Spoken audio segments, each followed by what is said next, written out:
Bien, entonces así escuchamos Alientos del Bajo Mije, del género fandango. También Eduardo nos sigue comentando a través de esta biografía redactada, donde él dice: admiro a varios compositores de los cuales creo que tengo influencia inevitable.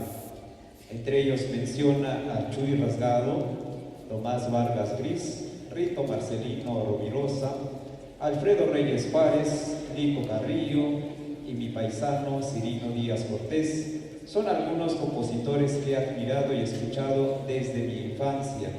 No sería el músico tradicional mije y oaxaqueño sin estos maestros. Es lo que nos comenta Eduardo.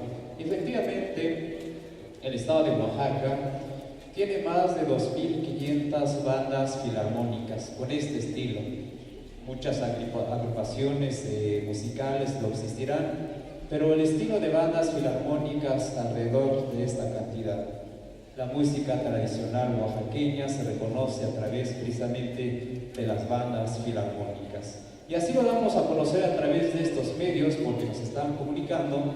Esta iniciativa de Domingos de Conciertos es en colaboración con la estación comunitaria que funciona en esta comunidad, como también a través de las redes de radios comunitarias. Nos están escuchando en Radio Shani, allá en el estado de Puebla, y también nos están escuchando en Radio Ayú, en San Juan, Michicobi. Y bueno, pues también está haciendo grabación la radiodifusora, la XGLO, La Voz de la Sierra, y también vemos aquí canales de televisión que están haciendo y registrando este material. Y seguramente estará difundiéndose próximamente en estos diferentes medios, porque así lo decíamos, toda composición que se estrene en este lugar se mundializa a través de los medios de comunicación, se vuelve, se reproduce precisamente, y así siempre hemos dicho que es un estreno mundial. Vamos entonces a continuar, a seguir escuchando esta audición musical con la presentación del disco Alientos del Bajo Mije.